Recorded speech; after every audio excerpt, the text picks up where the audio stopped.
Bonsoir. Voltaire a dit « La lecture agrandit l'âme ».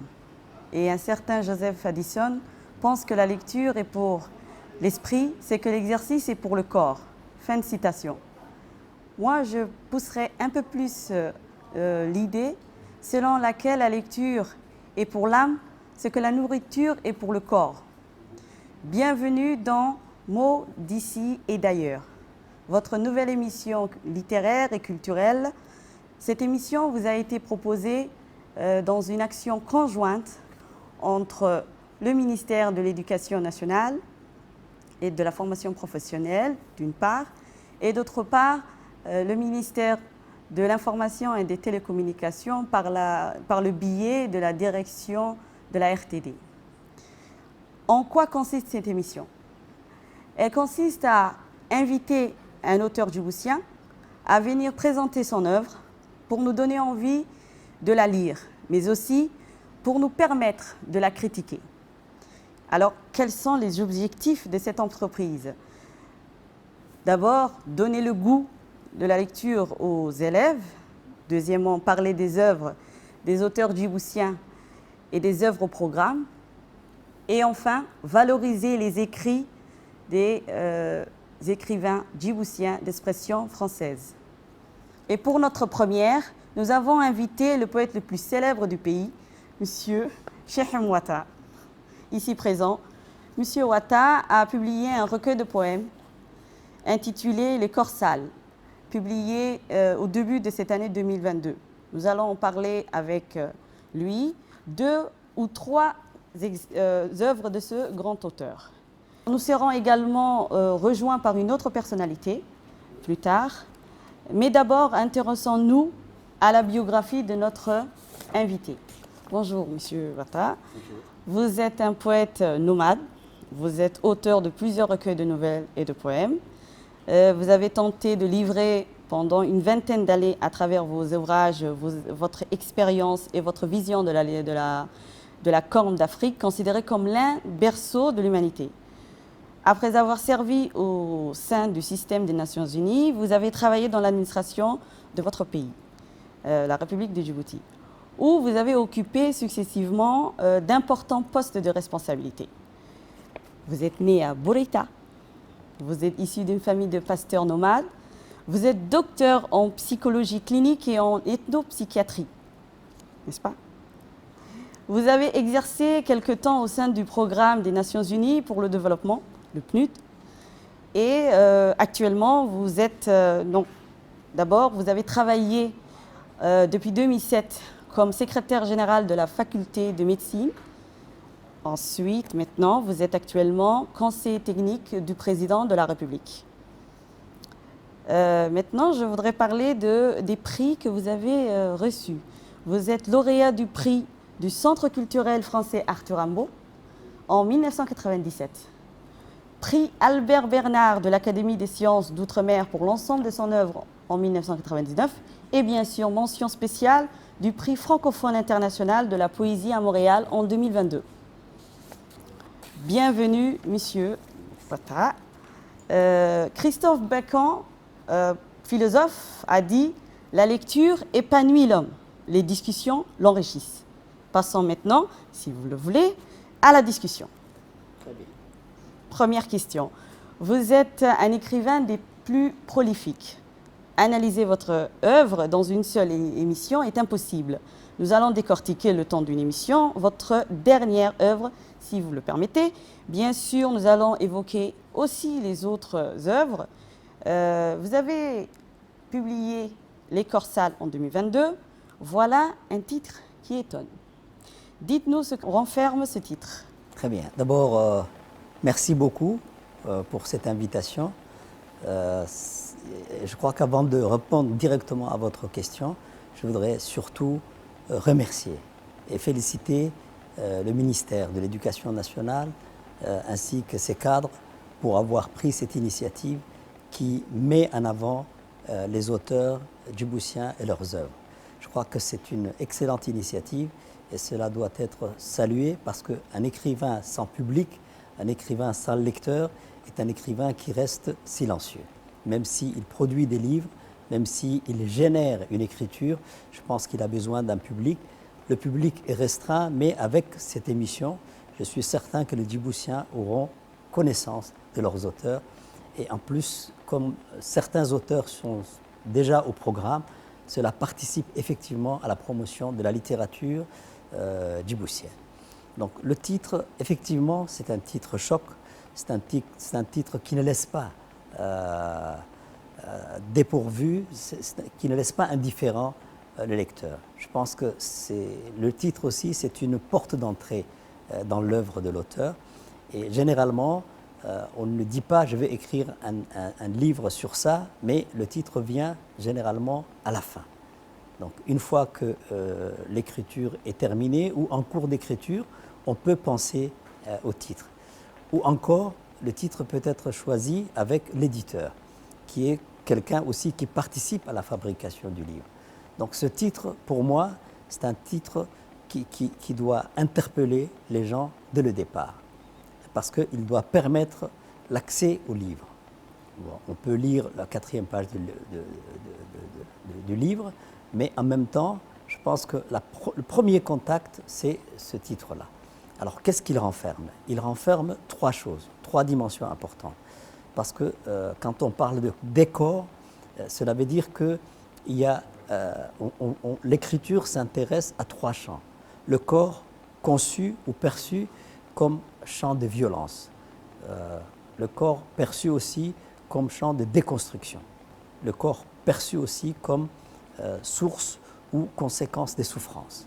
Donc, et effectivement, le corps sale ne parle pas de l'hygiène corporelle, mais il parle plutôt de la représentation du corps.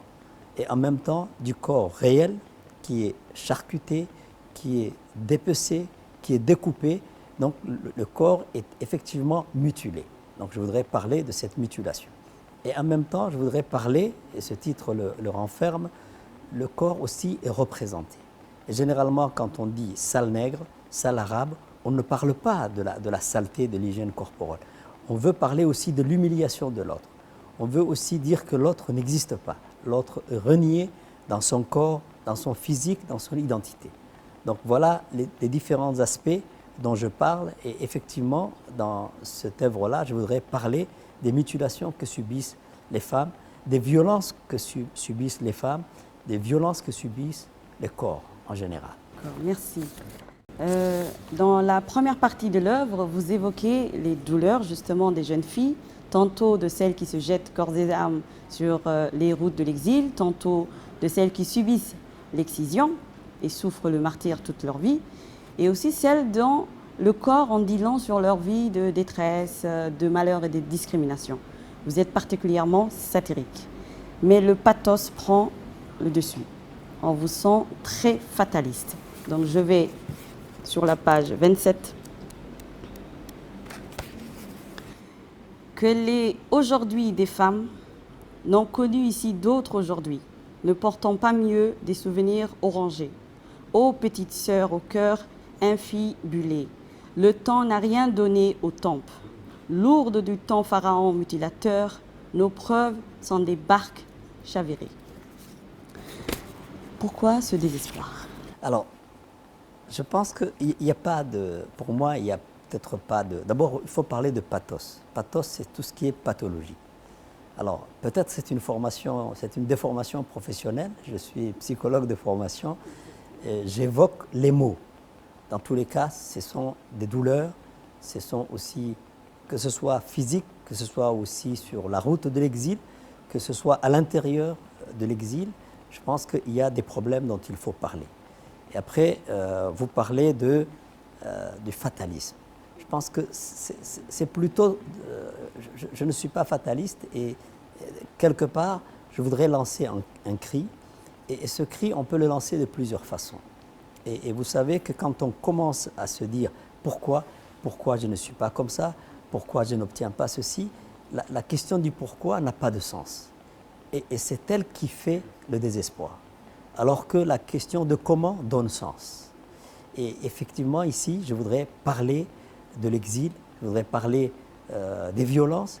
Et en parler n'est pas simplement crier ou se désespérer, mais aussi il faut expliquer, il faut faire comprendre.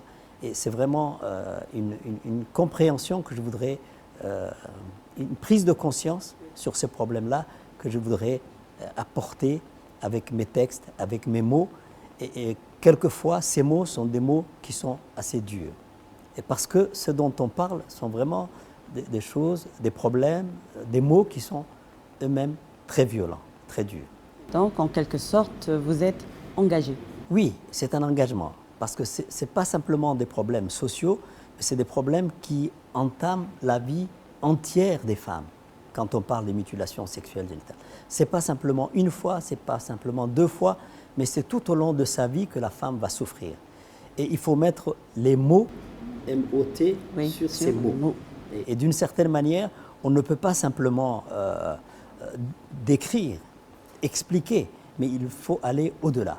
C'est pour ça que je parle du pharaon mutilateur, si vous voulez. Pourquoi? Parce que l'excision est pratiquée dans une aire géographique qui est très connue. C'est généralement dans beaucoup de pays africains, mais quant à l'infibulation, elle est pratiquée par des peuples d'origine nomade. Et dans certains pays qui sont aussi des pays de la Corne de l'Afrique, avec l'Égypte. Et on appelait ça l'infibulation pharaonique. Donc vous voyez, et c'est vraiment quelque chose qui n'a rien à voir aussi avec l'islam. Donc ça dépasse l'islam, et c'est qu'on la rattache, ceux qui ont fait un travail historique, socio-culturel et anthropologique sur cette pratique, la rattachent plutôt à l'époque pharaonique. Tout à l'heure, vous avez dit mettre les mots sur les mots. C'est un jeu de mots. Et ça nous renvoie à une phrase qui est dans le livre « Le temps n'a rien donné au temple ». Vous parlez des limites de la poésie et du verbe. Pouvez-vous nous en dire un peu plus sur le pouvoir du verbe et quand ce dernier devient impuissant? D'accord. Alors, vous savez, généralement, le temps, on peut l'évoquer de plusieurs façons. Il y a le temps, on peut voir la dimension, le temps pris dans l'histoire, dans l'historique, le temporel, la longueur. Je vous connais depuis longtemps, on connaît l'histoire, et là, c'est le temps en longueur. Mais on peut aussi prendre le temps en épaisseur. C'est-à-dire, je vous connais il y a 1 heure, 2 heures, mais pourtant, on a l'impression, avec nos échanges, de vous connaître depuis longtemps. Donc, et là, comme il s'agit de corps, le jeu de mots que je fais, c'est qu'effectivement, le temps a plusieurs dimensions, et entre le temps de l'histoire et le temps de l'épaisseur, il y a des moments forts qui peuvent s'exprimer et une chaîne qui peut s'installer. Donc pour moi, les tempes, si on regarde physiquement le temple, c'est entre les yeux et l'oreille. Donc entre ce que nous avons vu, ce que nous avons entendu.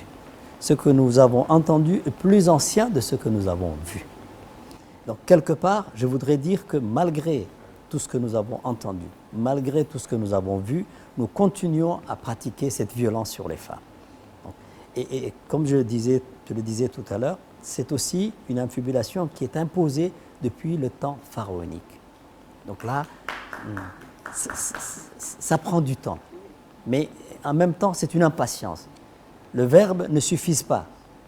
Il faut associer le verbe à l'écriture.